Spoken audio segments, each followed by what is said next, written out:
नमस्कार।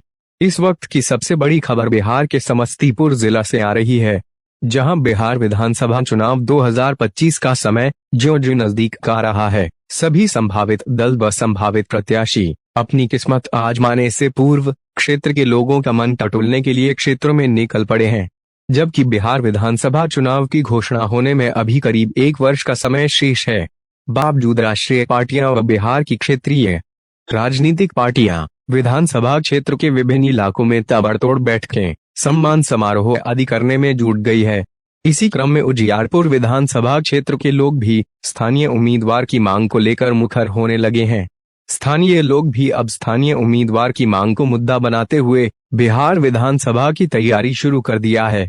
इधर बिहार विधानसभा चुनाव की तैयारी कर रहे स्थानीय समाज सेवी चंदन कुमार मिश्रा ने विभिन्न राजनीतिक पार्टियों के तथाकथित मठाधीशों को चेतावनी देते हुए साफ तौर पर एक बार फिर कहा कि अगर उजियारपुर विधानसभा क्षेत्र के मतदाता भाइयों को उजियारपुर विधानसभा क्षेत्र से चुनाव लड़ने के लिए कोई भी दल टिकट देती है तो ठीक है, अन्यथा वे निर्दलीय ही सही बिहार विधानसभा 2025 का चुनाव अवश्य लड़ेंगे।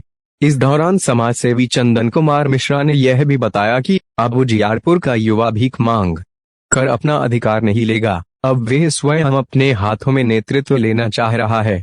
अब कोई भी दल युवाओं को दरकिनार कर अपनी राजनीतिक रोटी नहीं सेक सकता है।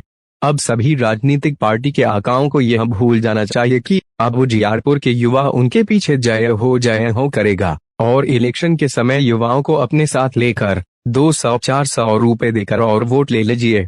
अब ऐसा कुछ होने वाला नहीं है।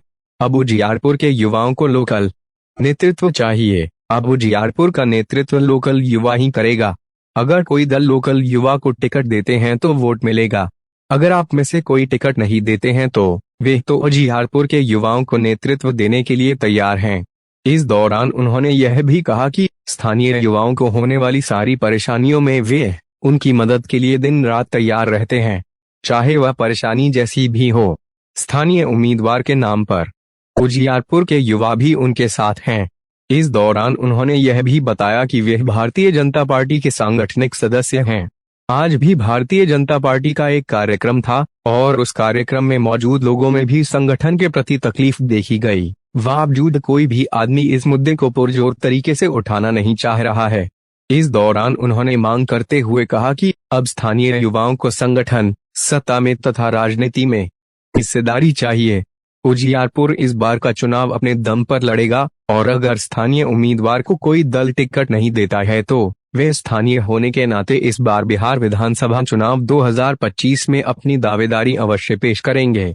इस दौरान उन्होंने यह भी कहा कि विधानसभा चुनाव में वे अपनी दावेदारी इसलिए पेश नहीं कर रहे हैं कि उन्हें नेतागिरी करना है, बल्कि उन्हें स्थानीय युवाओं की उम्मीदों पर खड़ा उतरना है। उजियारपुर के युवाओं का कहना है कि अब उन्हें उजियारपुर विधानसभा क्षेत्र का नेतृत्व हर हाल में चाहिए। इस दौरान उन्होंने यह भी कहा कि उनके जो भी गार्जियन तुल्य लोग हैं, वे उन्हें मार्गदर्शन दें, नेतृत्व वह लोग करेंगे। इस दौरान उन्होंने यह भी कहा कि अगर नेतृत्व करने का जिम्मा युवाओं को प्यार से देंगे तो सम्मान मिलेगा। अगर उनका अधिकार उन्हें नहीं मिलता है तो वे अपना अधिकार छीन कर लेगी। अभी तक के लिए बस इतना ही। नमस्कार। देखिए, आज भी मैं 100% नहीं 200% इस क्षेत्र के जनता को और तथाकथित मठाधीशों को आश्वस्त करना चाहता हूँ। अगर उजियारपुर के मतदाता को कोई भी दल टिकट देती है विधानसभा में चुनाव लड़ने के लिए, मुख्य रूप से राजद और भारतीय जनता पार्टी, तब तो ठीक है, मैं नॉमिनेशन नहीं करूँगा। लेकिन अगर ऐसा नहीं होता है तो मैं हर हाल में नॉमिनेशन करूंगा, अपना नामांकन दर्ज करूंगा 2025 विधानसभा चुनाव में। क्योंकि एक बार जान लीजिए अरविंद जी, आप इस क्षेत्र के और पूरे जिला के एक सम्मानित पत्रकार हैं। आपको पता होगा इस क्षेत्र का युवा अब भीख मांग करके अपना अधिकार नहीं लेगा।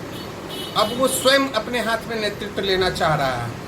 आप युवाओं को दरकिनार करके राजनीति की रोटी नहीं सेक सकते हैं।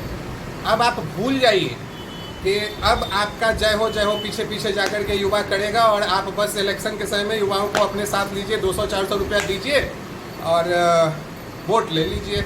अब युवाओं को नेतृत्व चाहिए। उजियारपुर का लोकल युवा ही यहाँ का नेतृत्व करेगा। अगर आप टिकट देते हैं तो आप को वोट भी मिलेगा।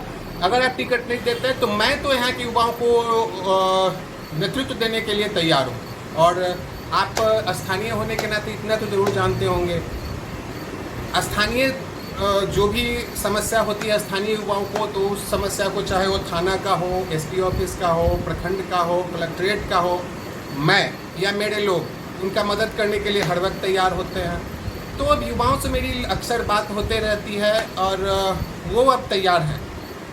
आज भी मैं आपको बता दूं कि आज भी भारतीय जनता पार्टी की तरफ से, आप जानते ही हैं कि मैं भारतीय जनता पार्टी का एक प्राथमिक सदस्य हूं, विचारधारा को मैं सपोर्ट करता हूं, लेकिन आज भी एक कार्यक्रम भारतीय जनता पार्टी की हो रही है और उस कार्यक्रम में मैंने देखा है कि लोगों को संगठन की दृष्टि में भी लोगों को तकलीफ है अभी वर्तमान संगठन से, लेकिन कोई भी आदमी इस मुद्दे को पुरजोर तरीके से उठाना नहीं चाह रहा है। हम युवा हैं, हमें अब नेतृत्व चाहिए। आप स्थानीय युवाओं को नेतृत्व दीजिए, संगठन में भी दीजिए, टिकट में भी दीजिए, राजनीति में भी, सत्ता में भी हिस्सेदारी दीजिए। उजियारपुर इस बार चुनाव अपने दम पे लड़ेगा और मैं आपको फिर से आश्वस्त कर रहा हूं कि अगर स्थानीय उम्मीदवार को कोई दल टिकट नहीं देगा तो मैं स्थानीय होने के नाते इस बार अपनी दावेदारी 2025 में पेश करूंगा ही करूंगा। बीच बीच में आपकी कुछ फ़ोटो भी वायरल होती है जिसमें देखा जाता है कि अक्सर आपके पास युवाओं की फ़ौज खड़ी रहती है, आपके साथ बैठे रहती है, तो इससे का क्या मतलब निकाला जाए? अरविंद जी, मैंने आपको पहले भी बताया कि स्थानीय होने के नाते इस क्षेत्र के युवाओं को जब भी कुछ समस्या होती है तो वो हमारे पास आते हैं और मैं अपने स्तर से या अपने लोगों के स्तर से उनकी समस्याओं को दूर करने का प्रयास करता हूं। उनको जिस चीज़ की ज़रूरत होती है मैं पूरा प्रयास करता हूं कि चाहे जहां से भी हो उनको पूरा करके दें, उनका मदद करें, चाहे वो प्रखंड स्तर पर हो, प्रखंड कार्यालय में हो, थाना में हो, एसपी ऑफिस में हो, कहीं भी हो, तो उन लोगों का मदद हम करते हैं। हम मदद इसलिए नहीं करते हैं कि कोई पार्टी हमको टिकट दे दे, हमको नेतागिरी नहीं करना है, लेकिन उन युवाओं के उम्मीद पर हमें खड़ा उतरना है। वो युवा देख रहे हैं कि नहीं भैया अब हमें नेतृत्व करना है, जो हमारे गार्जियन है वो हमें मार्गदर्शन दे, नेतृत्व हम करेंगे। हर घर में होता है ना, अब हम ही को देख लीजिए, हमारे पिताजी हमारे गार्जियन हैं, सब कुछ मालिक वही हैं, लेकिन उन्होंने पूरा कार्यभार जो हमारे परिवार का है वो मेरे ऊपर डाल दिया है। मालिक उसी तरह से पार्टी में भी, संगठन में भी, राजनीति में भी जो बुजुर्ग हैं हमारे वो सम्मान के पात्र हैं। अब वो मार्गदर्शन हम लोग को दें और युवा ही अब नेतृत्व करेंगे। आप प्यार से दीजिएगा तो अच्छी बात है, सम्मान मिलेगा, नहीं तो अब युवा अपना अधिकार छीन के लेंगे।